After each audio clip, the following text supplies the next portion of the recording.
তোমার গোনা দিন ফুরাইয়া যাবে, গোনা দিন ফুরাইয়া যাবে, যৌবনে লাগবে বাটি। ওই যে দেখো ডাকিতেছে তোমায় কবরের মাটি। ওই যে দেখো ডাকিতেছে তোমায় কবরের মাটি।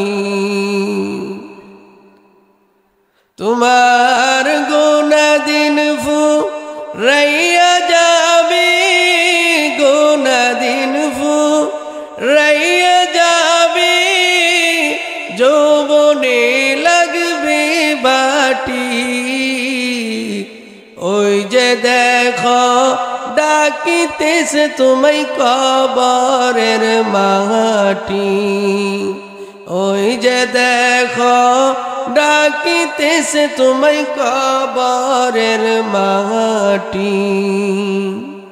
সন্ধ্যার আগে যেদিন ডুবিরে বেলা, এক পলকে ভেঙে যাবে তোমার রঙেরই খেলা। সন্ধ্যার আগে যেদিন ডুববে রে বেলা, এক পলকে ভেঙে যাবে তোমার রঙেরই খেলা। তুমি কারে দিবা জুড়ে দম, কারে দিবা তুমি জুড়ে দম, কার মাথায় বাংবা লাঠি। ওই যে দেখো ডাকিতেছে তোমায় কবরের মাটি। ওই যে দেখো ডাকিতেছে তোমায় কবরের মাটি। খবর শুনে আসবে আত্মীয় স্বজন, তোমার লাশের পাশে বৈশা তারা করিবে ক্রন্দন। খবর শুনে আসবে আত্মীয় স্বজন, লাশের পাশে বৈশা তারা করিবে ক্রন্দন। তোমার মাও কাঁদবে, বাবাও কাঁদবে, মাও কাঁদবে, বাবাও কাঁদবে, কান্দিবে সঙ্গের সাথী।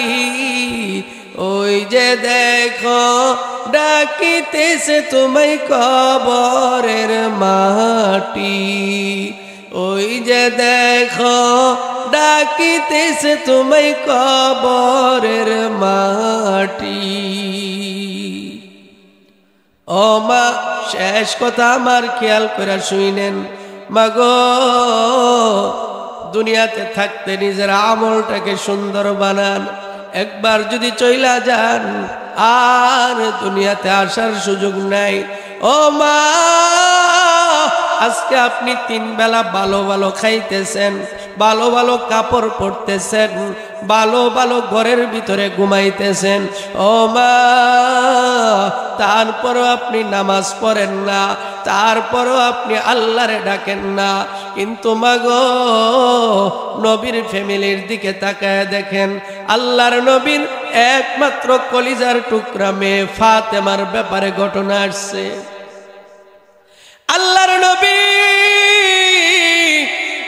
ফাতেমাকে দেখার জন্যে ফাতেমার বাড়িতে গেছেন।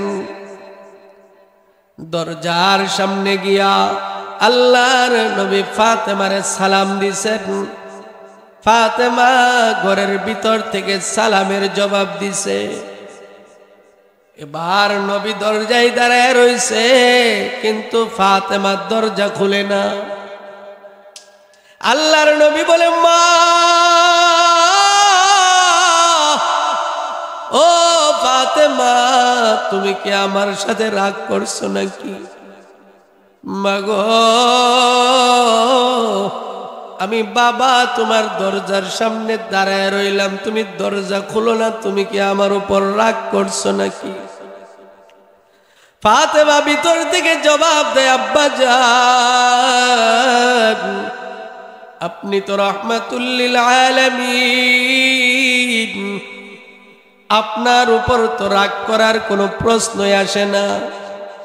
ও আব্বা জান আমি আপনার উপরে রাগ করি নাই, তবে আমার ঘরে এমন একটা ভালো শালীন পোশাক নাই, এমন একটা কাপড় নাই যেই কাপড়টা পইরা আমি আপনার সামনে আসব, এই জন্য আমি দরজা খুলি না।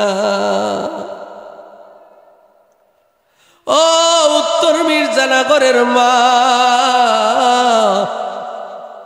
জানি না কথাটা বুঝতেছো কিনা গো মা। মাগো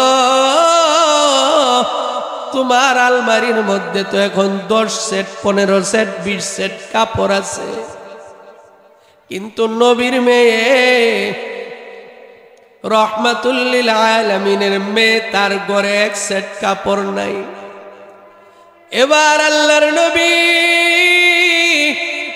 নিজের কাঁধের মধ্যে একটা চাদর ছিল, দরজা দিয়া ওই চাদরটা ফাতেমার হাতে দিয়া দিলেন। ফাতেমা ওই চাদরটা পইরা নবীর জন্য দরজা খুলে দিলেন।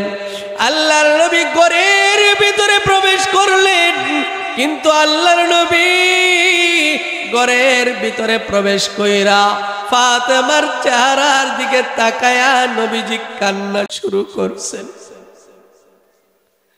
আল্লাহর নবী বলে, মা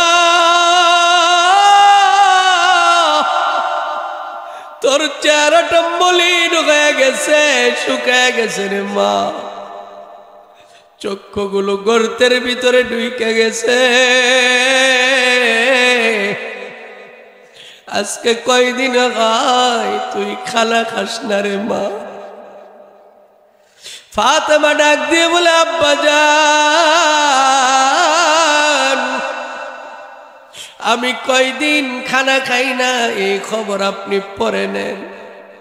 ও আব্বা জান বলেন না, দুনিয়াতে যদি কোনো মায়ের কাছে সন্তান পায়ে দইরা দইরা খানা চায়, আর মা যদি ওই সন্তানরে খানা না দিতে পারে, মায়ের কাছে কেমন লাগবে? আব্বা জান আজকে কয়টা দিন হয় আপনার নাতি হাসান আর হুসাইন আমার পায়ে ধরে ধরে কান্দে আর খানা চায়, কিন্তু ঘরের ভিতরে এমন খানা নাই যেই খানাটা তাদেরকে আমি দিব। ও আব্বা জান তাদের কান্না দেখলে আমি সহ্য করতে পারি না। এই কথা শুইলা নবীও কান্দে, ফাতেমাও কান্দে, বাবাও কান্দে, মেয়েও কান্দে। আল্লাহর নবীর কান্না শুই না, ফাতেমার কান্না শুই না, হাসান আর হুসাইন দৌড়ায় আসছে, আয়েশার নবীর গলায় জড়ায় ধরছে, বলে না না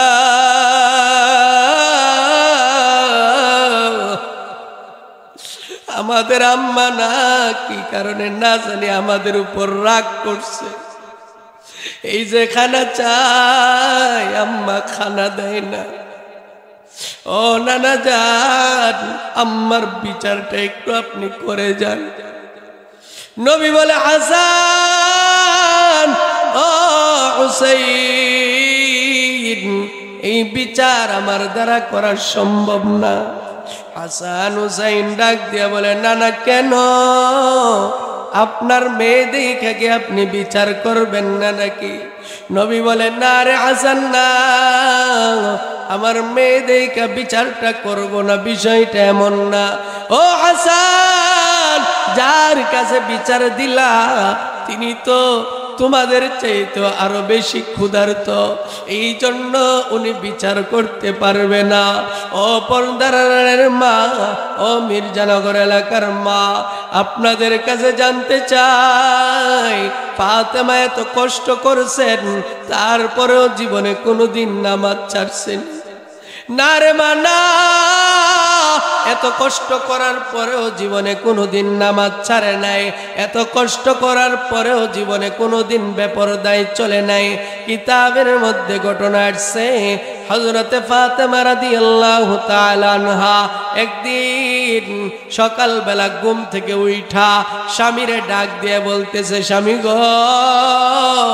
ফাতেমা রোজা অবস্থায় সাহরি খায়া ঘুমাইছে, ঘুম থেকে উঠা আলীকে ডাক দিয়া বলতেছে, স্বামী গো, আজকে স্বপ্নে দেখছি সেহরি খায়া যখন ঘুমাইছি, আমি আমার বাবার স্বপ্নে দেখছি। আমার বাবা আবার বলতেছে, ফাতেমা আজকে সাহরি খাইছো আলীর ঘরে, আর ইফতার করবা আমি বাবার সাথে।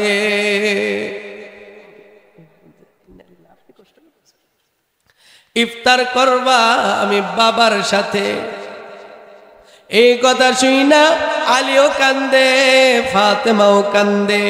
ফাতেমা এবার বলে, স্বামী গো, আপনার কাছে দুইটা আবদার।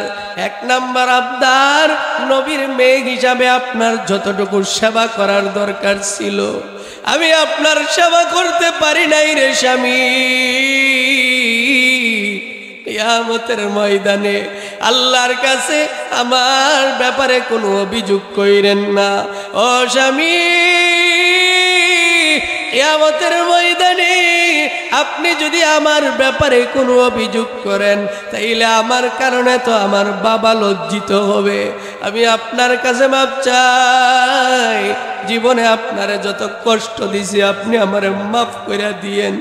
দুই নাম্বার আবদার, আমি যদি আজকে সন্ধ্যার আগে মারা যাই, রাত্রে রাত্রে আমার লাশটা কবরে নামায়া দিবেন, আর আমার মরণের কথা মানুষকে জানানোরও দরকার নাই। আলী ডাক দেয়া কই, ফাতেমা তুমি এটা কেমন কথা বললা? ও ফাতেমা, তুমি কেন আমার কাছে মাপ চাইতেছো? তুমি তো নবীর মেয়ে, দুনিয়ার সব চাইতে দামি মানুষের মেয়ে তুমি। তোমার যেভাবে খেদমত করার দরকার ছিল, তোমার জন্য তো আমি কিছুই করতে পারি নাই। ভালো খানা তোমারে দিতে পারি নাই, ভালো পোশাক তোমারে দিতে পারি নাই। ও ফাতেমা, তুমি আমারে মাফ করে দিও। কিয়ামতের ময়দানে যেন নবীর সামনে আমি আলী লজ্জিত না হই।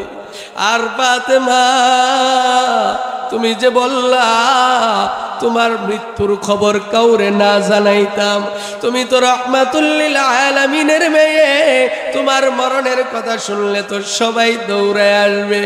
ফাতেমা কই, স্বামী গো, আমার এই দেহটা যতদিন আমি জমিনের উপরে ছিলাম, দুনিয়ার কোনো মানুষ আমার এই দেহটা দেখে নাই। ও স্বামী আমার মৃত্যুর পরেও আমি চাই আমার দেহটা দুনিয়ার কোনো মানুষ দেখুক। স্বামী গো, আমার জানাজায় যদি বেশি মানুষ আছে, আমার জানাজা যদি দিনের বেলা হয়, তাইলে মানুষ আমার বডিটা দেখবে, অনেকে আন্দাজ করবে ফাতেমা এতটুকু লম্বা ছিল, এতটুকু মোটা ছিল। স্বামী গো, আমি চাই না মরণের পরে আমার দেহটা কেউ দেখুক। এই জন্য আমি বলছি, আমার দেহটা আপনি রাতের ভিতরে কবরে নামায়া দিবে। ও মাই, জন্য আপনাদেরকেও বলে যাই, নবীর মেয়ে এত কষ্ট করার পরেও স্বামীর অবাধ্য হন নাই, এত কষ্ট করার পরেও বেপরদায় চলেন নাই। ও মির্জানগরের মা, আপনাদের পায়ে ধরে বলা যায়, মাগো এই চেহারাটা দেখায় মানুষের সামনে খাইতেন না, কারণ কিতাবে লেখে যেই সমস্ত মহিলা বেপরদায় চলে কিয়ামতের ময়দানে যখন ওই মহিলা দাঁড়াবে তার চেহারার মধ্যে কোনো গোশত থাকবে না। আরে মা, পর্দার সাথে চলবেন, স্বামীর কথা মাইনা চলবেন। আমার নবী বলেন ক্বালা রাসূলুল্লাহ সাল্লাল্লাহু আলাইহি ওয়াসাল্লাম আল মারআতু ইযা সাল্লাত খামসাহা ওয়া সামাত শাহরাহা ওয়া আহসানাত ফারজাহা ওয়া আতাআত বা'লাহা ফালতাদখুল মিন আই আবওয়াবিল জান্নাতি শাআত। আমার নবী বলেন কোন মহিলা যদি 5 ওয়াক্ত নামাজ পড়ে, রমজান মাসে রোজা রাখে, স্বামীর আনুগত্য করে আর পর্দার সহিত চলে, আল্লাহ তাআলা ওই মহিলার জন্য জান্নাতের 8টা দরজা খুলে দিবে।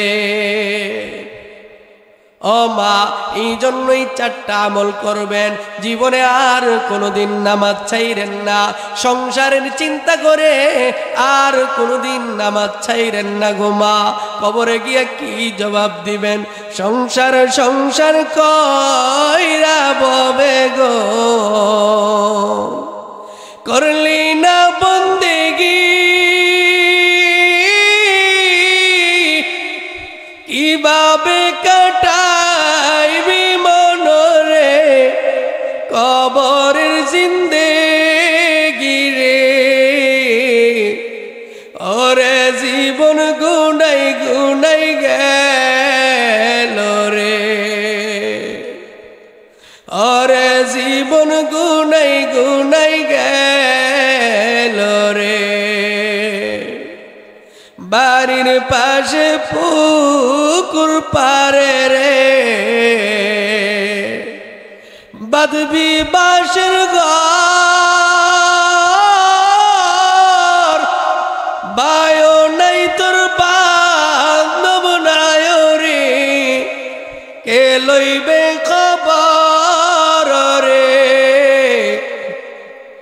ওরে জীবন গুনাই গুনাই গেল রে। ও মা, খেলায় খেলায় কিন্তু দুনিয়া শেষ হয়ে গেছে। মাগো, বাড়ির জায়গায় বাড়ি থাকবে, গাড়ির জায়গায় গাড়ি থাকবে, মাঝখান দিয়ে তুমি আর আমি থাকবো না। এই জন্য মা, আসো না নিজের জন্য একটু কিছু করি।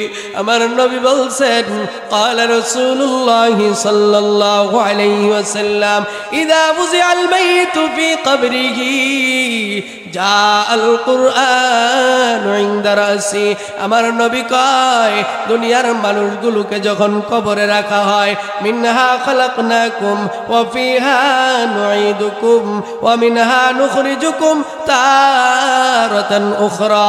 এই আয়াত পড়া পড়া যখন কবর দিয়া চলে আসে, কেউ নাই কেউ নাই। যেই ছেলের মা 10টা মাস তুমি পেটে রাখছ, 2টা বছর তুমি দুধ পান করাইছ, যেই ছেলের মায়ায় তুমি দুনিয়ার সব সুখ ত্যাগ করে দিলা, ওই সন্তান তোমার লাশটা কবরে রাইখা চলে আসবে। তোমার স্বামী কয়েকদিন যাওয়ার পরে অন্য বিবির তালাশ করবে। ওরে মা, ওই কঠিন দিন যেদিন তোমার কবরে কেউ থাকবে না, ওই কবরটা করে বড় ভয়ঙ্কর হবে। 3.5 হাত মাটির ঘর, কারো আপন কারো পর, কারো হবে ফুলের বাগান, কারো বা হবে জাহান্নাম। আমল নামা সেই দিন তোমার হবে ঘরের বাতি, ওই কবরে যেতে হবে, থাকবে না কেউ সাথী। কাফন আমার আপন, কবর আমার ঘাটি, ওই কবরে যেতে হবে, থাকবে না কেউ সাথী। মুনকার নাকির আসিবে, সুয়াল জবাব করিবে, না পারিলে সুয়ালের জবাব, শুরু হবে কবরের আযাব। আমল নামা সেই দিন তোমার হবে ঘরের বাতি, ওই কবরে যেতে হবে, থাকবে না কেউ সাথী। কাফন আমার আপন, কবর আমার ঘাটি, ওই কবরে যেতে হবে, থাকবে না কেউ সাথী। ও মা, ওই কবরে কেউ থাকবে না। আল্লাহর নবী বলেন ওই দিন কবরে যখন মানুষকে রাইখা চলে আসবে, যাদের সম্পর্ক দুনিয়াতে কোরআনের সাথে আছে, কোরআনের সাথে যাদের সম্পর্ক, ওই কোরআন তাদেরকে একা রাইখা চলে আসবে না। যা আল কোরআন ইনদা রাসি, আল্লাহর নবী বলেন কোরআনওয়ালাদের মাথার কাছে কবরে কোরআন গিয়া দাঁড়ায়া যাবে, আর আল্লাহর কাছ থেকে সুপারিশ কইরা কইরা ওই কবরওয়ালাকে মাপ নেওয়াইয়া জান্নাতে পৌঁছায়া দিবে। ও মা, ওই কোরআন যদি চান আপনার কবরে থাকুক, মাগো ওই কোরআন যদি চান আপনার কবরে আপনার সাথী হয়ে যাক, তাইলে মা নিজেরা বেশি বেশি কোরআন পড়বেন, যারা কোরআন পড়ে তাদেরকে সহযোগিতা করবেন। ও মা, এই যে রাহে জান্নাত দারুল হাদিস মহিলা মাদ্রাসা, এই মাদ্রাসায় কত ছাত্রীরা লেখাপড়া করে, কত এতিম গরিব অসহায় যাদের কিতাবের ব্যবস্থা নাই, খাওয়ার ব্যবস্থা নাই, মাদ্রাসার হুজুররা দয়া করে তার কিতাবের ব্যবস্থা করতেছে, খানার ব্যবস্থা করতেছে। মাগো, ওই এতিমের জন্য যদি আপনি সাহায্যের হাত বাড়ায় দেন, তাইলে ওই কোরআনের সহযোগিতার কারণে আল্লাহ তাআলা আপনার কবরে কোরআনের সুপারিশ নসিব করে দিবে।